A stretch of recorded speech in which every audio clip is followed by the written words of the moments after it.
So when I was watching your video, I thought it was really good because you were very balanced and analytical about your description of each democracy, while at the same time giving dramatic examples of how they operate. Because these kids are fifth graders, so they're not really like thinking consciously about, oh, this is this and this is that. They're like, okay, my mom and dad took me to get ice cream. So you're trying to bring that new awareness to them. I thought it was really well done. They seemed very engaged. They would raise their hand and want to participate and talk to you about, oh, this is what this is. Oh, this is what this is. They want to give their own examples, or they say, oh, I like this one because then I can get my way, or that kind of thing. It was really interesting. Yeah, we tried to get this. This is obviously a social studies class, and it's kind of the beginning of the project that I was describing to you, where they create their own countries.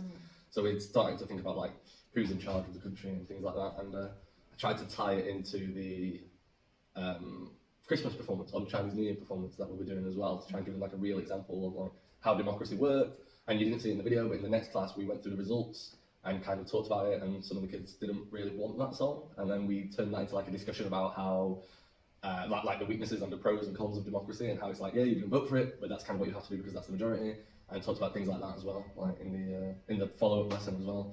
So yeah, I wanted the students to do a little bit more discussion. So rather than in like teaching moments, I wanted them to like talk about their country a little bit, which went okay. In my data and stuff, the teamwork and collaboration and critical thinking and things are still a little bit low.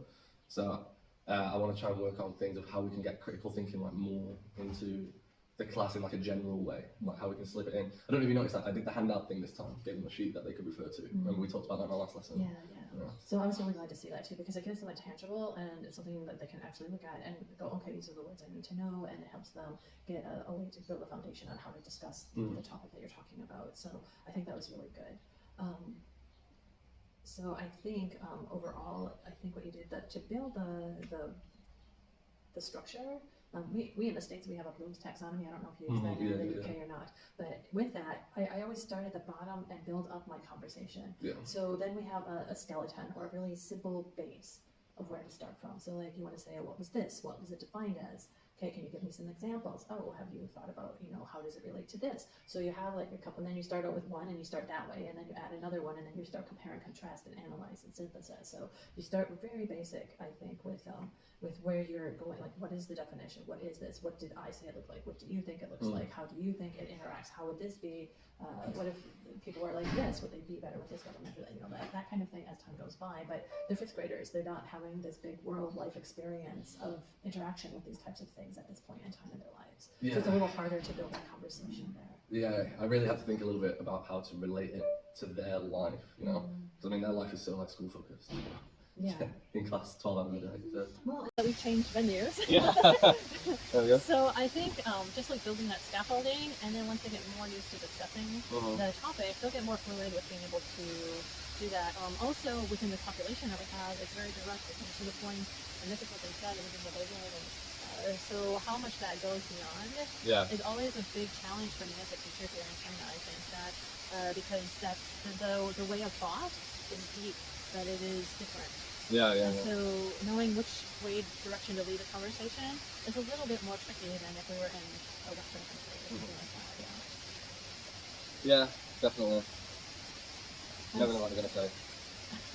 And then also with this lesson, it's a little bit, it's like a new experience for them to be able to actually notice, like, okay, this is how we vote for things. I remember doing voting with my students for the first time, and they're like, what is this? They didn't really understand it. They were second and third graders. We were voting for a song that we wanted to sing for a performance like you were.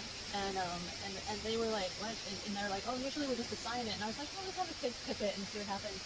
And the first time we did it, in the beginning of the school year, it was like weird. They didn't understand it. But they hadn't had an experience like that before. And then by the end of the school year, they were like, okay, now we know how to do this. And they're like, oh, but I wanted this. And I'm like, yeah, but look, most people didn't want that. So you have to go with what most people wanted. And that was just sort of like a tricky conversation because they weren't used to understanding that sort of mode of doing things. They were usually assigned it. And as a younger child, you're generally assigned what to do. You're not always given options. Yeah, that's just the same anywhere as well, I guess. And now that they're like fifth graders, and this like project that we're doing for social studies is obviously the first time they've done like a long project that they take through each lesson. And I'm trying to really instill the value of like, you kind of get from this project what you put into it. So if you want to try really hard and make a really cool country that's going to have like a form of government and laws and maps, and at the end of the project you've got something that's really cool, then that's like on you. If at the end of the project you've got a half-empty folder which hasn't got much in, then that's also on you. Right. And obviously I'm trying to drive them to do the right thing, but I'm also giving them a lot more freedom and autonomy to sort of decide how much work they want to do. And so that's always a tricky part too. I mean, I think in different school systems that's done differently. Yeah. And so like I know in the States when I've done projects before, the kids have been highly motivated, but I picked things for younger kids that were like, design your own park. Tell me what your plan was. And really putting that into a succinct order is difficult for them. But that's why the project's kind of simple. Yeah. So that the writing part can get a little more sophisticated, spend more effort on that. Exactly, yeah. But here, this is something new, you know. It's sort of like design your own planet or design your own, you know, something. What's going to have, what kind of life is going to be there? What kind of products are you going to have? You know, those kind of things are important. And I think this is a time when civics and a sense of like who I am from my country is being developed. Yeah, definitely. It would be nice if we could teach them, if I could overtly, subtly teach them about like nationalism, because I feel like there's a huge drive towards nationalism. Kind of a scary one around the world, but here especially over the last few years. And obviously I can't really talk about it. So if I could get them thinking about like their country and like other people's countries in this way, I think that might be good for them. Well, and it's always good to be exposed because a lot of these students are going to be exposed to that as they go out into the world. Their parents have international businesses. Their parents have to be able to be diplomatic and work with people from other countries, and understanding a person's place and where they come from is really important, and being able to have a successful business in that country. But yeah.